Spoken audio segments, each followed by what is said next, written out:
সুপ্রিয় চিকিৎসকবৃন্দ এবং আমার প্রাণপ্রিয় শিক্ষার্থী ভাই বোনেরা, আসসালামু আলাইকুম। আমরা খুব মূল্যবান কিছু লক্ষণ নিয়ে প্রথম পর্বে আলোচনা করেছিলাম।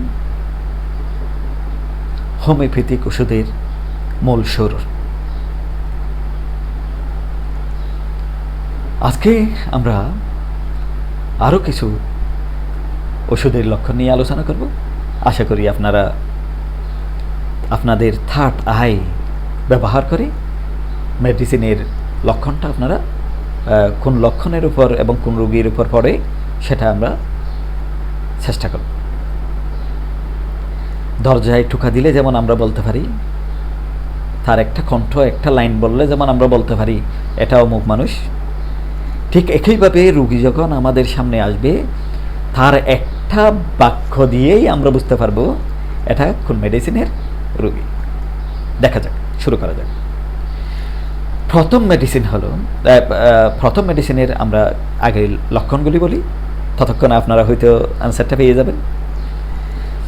নাসিকা হইতে ক্ষতকর শ্লেষা স্রাব, অনবরত নাক দিয়ে পানি পড়তে থাকে। খাসা পেঁয়াজ খাওয়ার কিন্তু প্রচণ্ড আগ্রহ থাকে। দাঁত যন্ত্রণা করে, দাঁত শুষিলে আবার উপশম হয়। তার 2 নম্বর ক্যারেক্টার হলো পেটের মধ্যে অতিরিক্ত বায়ু সঞ্চার। পেটের মধ্যে অতিরিক্ত বায়ু সঞ্চার, তার কানে আবার খটখট খটখট করে। হ্যাঁ, বৈকালের দিকে বৃদ্ধি, কানে পোষ থাকে, এ ধরনের।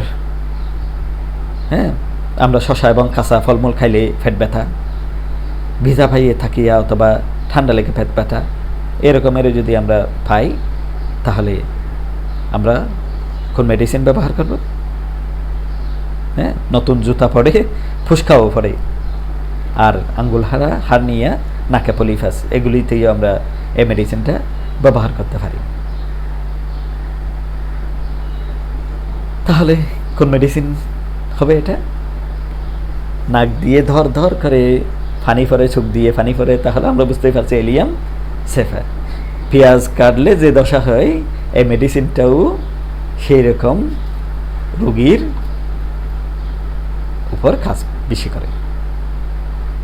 তাহলে আমরা কিছু মূল্যবান লক্ষণ দিয়েই আমরা বুঝতে পারবো এটা কোন মেডিসিন। এরপর আসি আমরা খুব মূল্যবান একটা মেডিসিন, সেটা হলো আকস্মিকতা ও বিষণ্ণতা। হ্যাঁ, এটাতে আমরা দেখতে পাই ক্ষণস্থায়ী ওষুধ এবং কেবলমাত্র তরুণ রোগেই এটা আমরা ব্যবহার করব। হঠাৎ আসে, হঠাৎ যায়।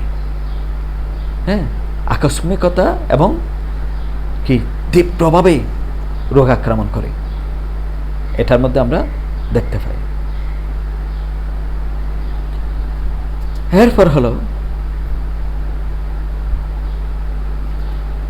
মৃত্যুভয় এবং অস্থিরতা থাকে। প্রচণ্ড মৃত্যুভয় এবং অস্থির যদি হয়, তাহলে আমরা কোন মেডিসিন আমাদের মাথায় আসে সেটা আমাদের খুঁজতে হবে। সে সবসময় অস্থির এবং মারা যাবে। হ্যাঁ, সে একবার উঠে, একবার বসে, একবার খাদে, একবার আত্মীয় স্বজনকে ডাকে, হ্যাঁ, একবার সৃষ্টিকর্তার নাম ধরে রাখে। হ্যাঁ, কাহার অস্থিরতাই বাড়ি শুদ্ধ, তার অস্থিরতায় বাড়ি শুদ্ধ অস্থির হয়ে পড়ে। সেই রকম অস্থিরতা আমরা দেখতে পাই। সুতরাং যেখানে আমরা অস্থিরতা দেখব এবং মৃত্যুভয় দেখব, আকস্মিকতা এবং বিষণ্ণতা যদি আমরা দেখি, তাহলে এই মেডিসিনটা হবেই। কোন মেডিসিন হবে? যদিও বা আমরা আরেক কয়েকটা তার লক্ষণ দেখি, তার বৈশিষ্ট্য দেখি, সেটা হলো প্রবল পিপাসা এবং জ্বালা। পিপাসা থাকতে হবে এবং জ্বালা থাকতে হবে। প্রচণ্ড শীতে, হ্যাঁ, বা প্রচণ্ড গরমে প্রকোপ থাকে। হ্যাঁ, শীতে প্রচণ্ড ঠান্ডা এবং গরমে প্রচণ্ড গরম, এটার কারণে তার রোগ বৃদ্ধি পায়। হ্যাঁ, শুয়ে থাকলে একটি গাল লাল, অপরটা ফ্যাকাশে দেখায়, উঠিয়া বসলে দুটি গালেই আবার লাল হয়ে যায়। যে পার্শ্ব সাফিয়া শুয়ে থাকে সেই পার্শ্বে আবার সামান্য ঘাম দেখা যায়। আর যদি কাশি থাকে, কুকুরের ডাকে নিয়ে ঘং ঘং করে কাশি, শ্বাস গ্রহণকালে কাশি বৃদ্ধি পায়, শুইয়া থাকিলেও এটা বৃদ্ধি পায়। জল ব্যতীতই সমস্ত কিছুই তার কাছে কি হয়, একটু তিতা তিতা লাগে। তাহলে কোন মেডিসিন হবে? এটা কোন মেডিসিন? অবশ্যই এটা অ্যাকোনাইট নেফ। অ্যাকোনাইটের রোগী এই ধরনের লক্ষণ আমরা পাব। এরপর যে মেডিসিনটা আমরা আলোচনা করব সেটা হলো মলদ্বারে অক্ষমতা ও অসারে মলত্যাগ। হ্যাঁ, অর্থাৎ কি, এলো আর গেল, বে গেল বাড়িয়ে গেল খুব দ্রুত। শুধু যে তরল মল বের হয় তা নয়, শক্ত মলও ঠাড়াস করে মলত্যাগ করে। যদিও বা অশ্ব উদারাময় এবং আমাশয়, হ্যাঁ, এই মেডিসিনটা কিন্তু খুব বেশি ব্যবহার হবে। হ্যাঁ, মলত্যাগের বেগ আসিতেই বাহির হইয়া পড়ে, সামান্য একটু বিলম্বও সহ্য হয় না, বিছানাপত্র বা কাপড় চোপড়ও নষ্ট হয়ে যায়। কোন মেডিসিন হবে? তাহলে আসি আরও কিছু লক্ষণ। মলদ্বারের পূর্ণতাবোধ ও অতিরিক্ত বায়ু নিঃসরণ। মলত্যাগকারে অতিরিক্ত বায়ু নিঃসরণ, ঢুস ঢাস, হ্যাঁ, মতো অতিরিক্ত শ্লেষা নির্গমন, হ্যাঁ, এটার একটা বৈশিষ্ট্য। এরপর আমরা যেটা দেখতে পাচ্ছি সেটা হলো তার আহারে বৃদ্ধি এবং প্রাতকালে বৃদ্ধি পাই, যেটা আমরা দেখতে পাই সালফারে। হ্যাঁ, সালফারে আমরা দেখি উদারাময় বা আমাশয় রোগীর কিছু আহার করিবা মাত্রই তার, হ্যাঁ, বৃদ্ধি পায়, পায়খানা হয়। এমনকি সামান্য একটু জল পানেও তার বৃদ্ধি পায়। প্রাতকালে উদারাময়, সেটা আমরা রোগী শয্যা ত্যাগ মাত্রই যদি দৌড়ে পায়খানায় যাইতে হয় তাহলে কিন্তু সেটা সালফারেই যাবে, সালফার। আচ্ছা, যাই হোক, তার আরেকটা লক্ষণ আমরা যেটা দেখতে পাই, শীতল জলে অশ্বের উপশম। বলো যে আমার অশ্বরোগ হলে সেখানে ঠান্ডা পানি দিলে খুব ভালো।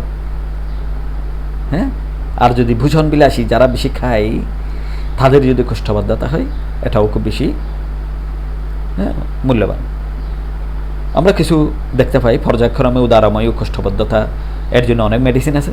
কোষ্ঠবদ্ধতা বা কোষ্ঠকাঠিন্য এত বেশি যে সময় সময় আঙ্গুলের সাহায্যেই মল ব্যান না করলে হয় না। সেটার জন্য আমরা ক্যালকেরিয়াফস, সেনিকুলা, সিপিয়া, সিলিনিয়াম, সাইলেশিয়া এবং থুজা কথাও আমরা মনে রাখতে পারি। আর শিশুদের যদি কোষ্ঠকাঠিন্য হয়তো আমরা ফটোফাইলাম এবং সালফার, এগুলিকে খুব মনে রাখতে হবে। আর যদি স্বপ্নের মধ্যে বিছানায় মলত্যাগ করতেছে এটা যদি দেখি তাহলে আমরা কিন্তু সরিনামের কিছু লক্ষণ আমরা দেখতে পাচ্ছি।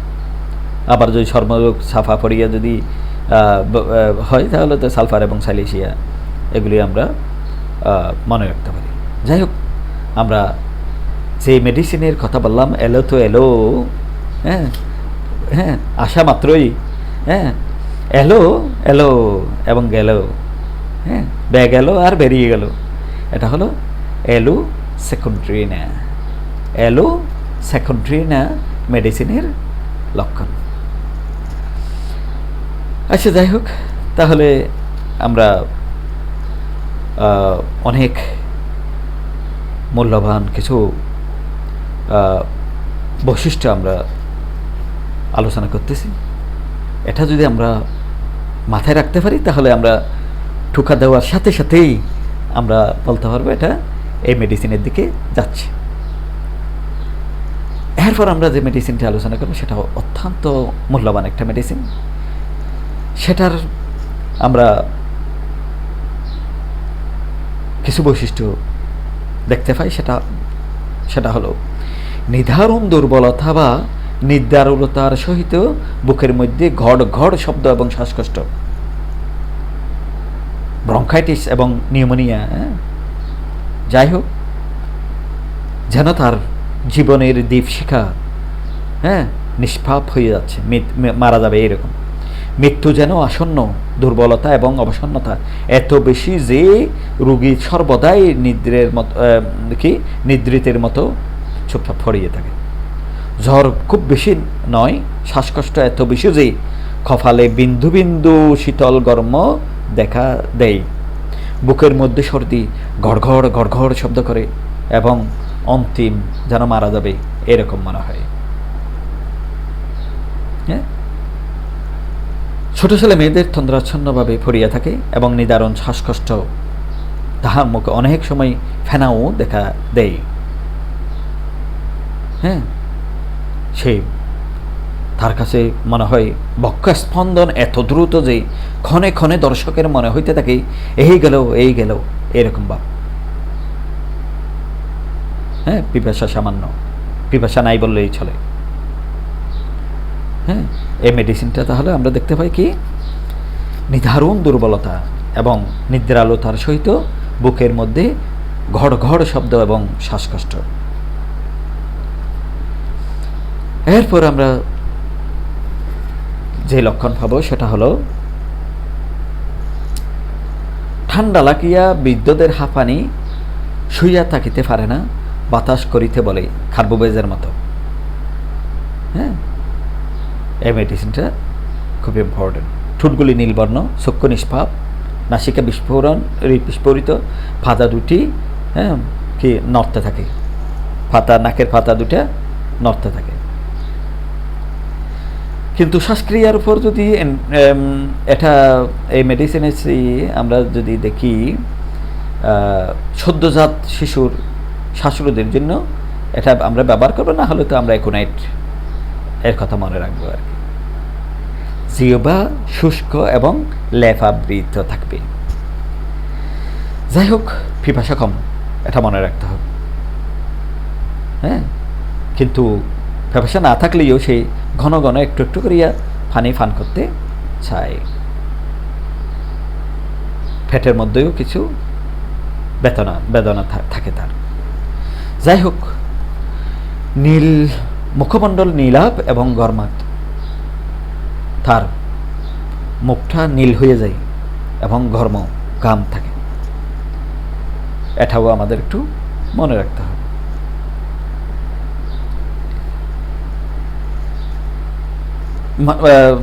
রোগীর আত্মীয় স্বজনরা যেন মনে করে রোগীর মৃত্যু আসন্ন, সেরকম মনে করে।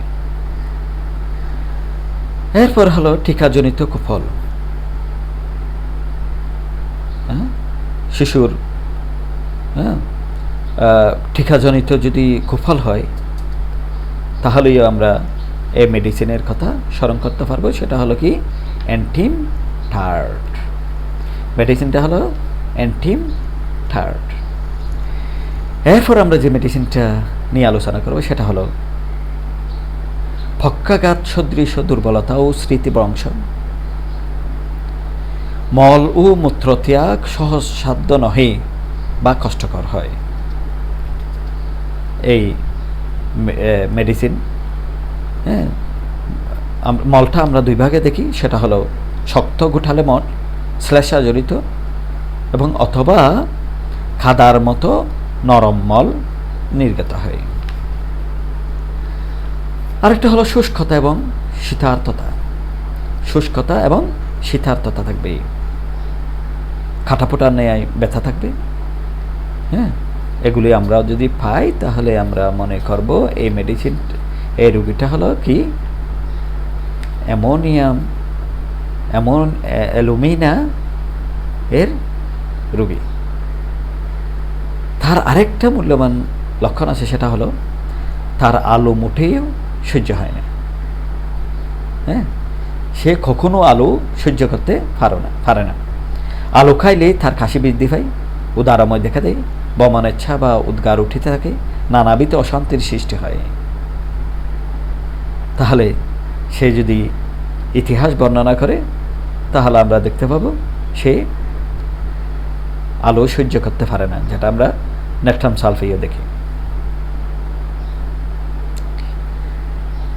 এতক্ষণ ধরে আমার আলোচনা শ্রবণ করার জন্য আন্তরিক কৃতজ্ঞতা জানাচ্ছি। সবার জীবন আনন্দ এবং প্রশান্তিতে ভরে উঠুক এই কামনা করি। খুদা হাফেজ।